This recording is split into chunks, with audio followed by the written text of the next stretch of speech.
नमस्कार मंडळी. Law of टॅक्सेशनच्या 4th भागात तुमचं स्वागत आहे. आज आपण एक खूप महत्त्वाचा प्रॅक्टिकल टॉपिक बघणार आहोत, रेसिडेन्शियल स्टेटस.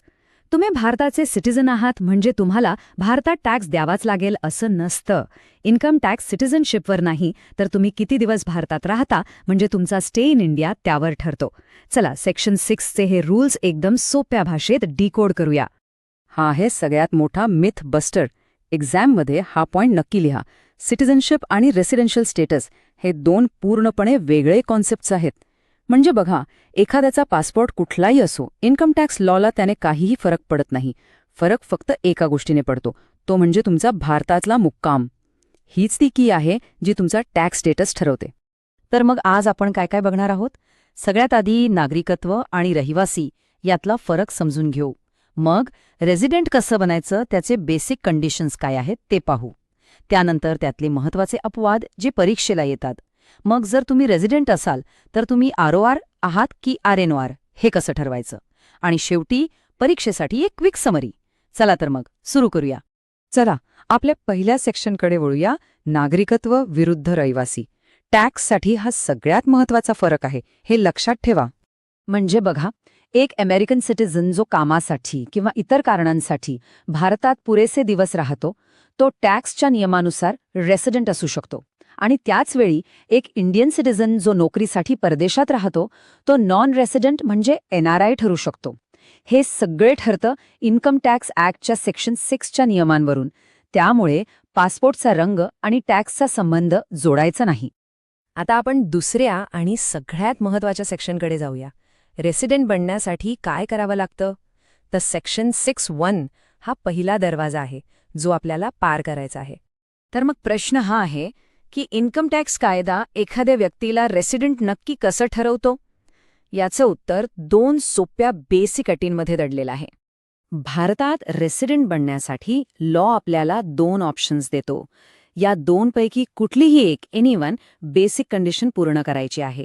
पहिली अट एकदम सरळ आहे. तुम्ही प्रिव्हियस इयरमध्ये म्हणजे ज्या आर्थिक वर्षाबद्दल आपण बोलतोय त्या वर्षात कमीत कमी 182 दिवस भारतात असायला हवे. जर ही अट पूर्ण झाली नाही तर मग दुसरा ऑप्शन तपासायचा.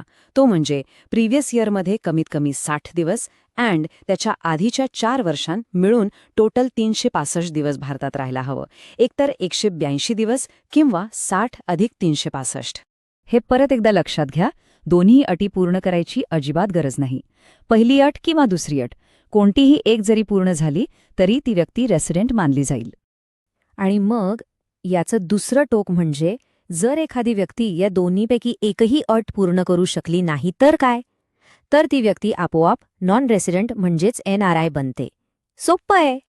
आता येतो परीक्षेमधला महत्त्वाचा भाग. एक ट्विस्ट. इथेच बरेच जण चुकतात, त्यामुळे नीट लक्ष द्या. हा ट्विस्ट एक्झाममध्ये हमखास विचारला जातो.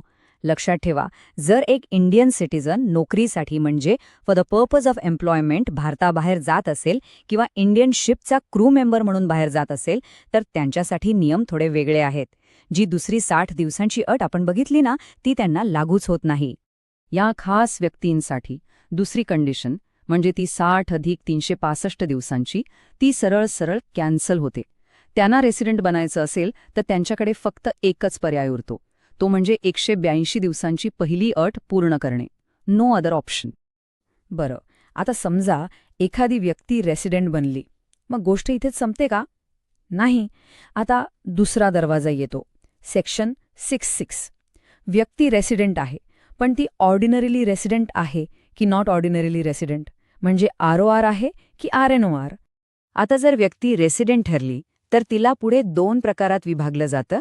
एक resident and ordinary resident ROR आणि दुसरं resident but not ordinary resident RNOR. आणि हे वर्गीकरण खूप महत्त्वाचं आहे, कारण यावरूनच त्या व्यक्तीच्या कोणत्या इन्कमवर टॅक्स लागेल हे ठरतं. आरओआर म्हणजे साधारण निवासी बनण्यासाठी आता दोन्ही बोथ ॲडिशनल कंडिशन्स पूर्ण कराव्या लागतील. इथे ऑर नाही, इथे अँड आहे. पहिली अट, मागच्या 10 वर्षांपैकी कमीत कमी 2 वर्ष ती व्यक्ती रेसिडेंट असायला हवी. आणि दुसरी अट, मागच्या 7 वर्षांत तिचा भारतातला एकूण मुक्काम 730 दिवस किंवा त्यापेक्षा जास्त असायला हवा. दोन्ही अटी पूर्ण झाल्या तरच आरओआर स्टॅटस मिळतो. आणि मग RNOR कोण बनतं? सोप्पं आहे. जो कोणी रेसिडेंट तर आहे, पण ROR बनण्याच्या त्या दोन्ही अटी पूर्ण करू शकला नाही. एक जरी अट चुकली तरी ती व्यक्ती थेट RNOR बनते. दोन्ही चुकायची गरज नाही, एक चुकली तरी पुरे. चला, आत्तापर्यंत जे काही आपण शिकलो ते सगळं एका सोप्या सारांशामध्ये बघूया. समजा तुमचा परीक्षेसाठीचा चीट शीट आहे. हा टेबल म्हणजे संपूर्ण सेक्शन 6 एका नजरेत. बघा, स्टेप 1 बेसिक कंडिशन्स. जर एकही पूर्ण झाली नाही तर व्यक्ती थेट नॉन रेसिडेंट, विषय संपला. जर एक पूर्ण झाली तर ती रेसिडेंट आहे. आता या स्टेप 2 वर ॲडिशनल कंडिशन्स. जर व्यक्ती रेसिडेंट आहे पण दोन्ही ॲडिशनल कंडिशन्स पूर्ण करू शकली नाही तर ती बनते RNOR. आणि जर ती रेसिडेंट आहे आणि दोन्ही ॲडिशनल कंडिशन्स पूर्ण करते तर ती बनते ROR. इतकं सोपं कॅल्क्युलेशन आहे. म्हणजे सगळा खेळ एका वाक्यात सांगायचा झाला तर तो असा आहे: रेसिडेंट बनण्यासाठी कोणतीही एक बेसिक कंडिशन पूर्ण करा आणि ऑर्डिनरीली रेसिडेंट म्हणजे ROR बनण्यासाठी दोन्ही ॲडिशनल कंडिशन्स पूर्ण करा. मला खात्री आहे की आता हे सर्व नियम समजल्यावर रेसिडेन्शियल स्टेटसवरचा कुठलाही प्रॅक्टिकल प्रॉब्लेम तुम्ही आरामात सोडवू शकता, बरोबर ना? एक्झाममध्ये रेसिडेन्शियल स्टेटसवर प्रॅक्टिकल प्रॉब्लेम आला तर हे डेजचे कॅल्क्युलेशन्स नक्की लक्षात ठेवा.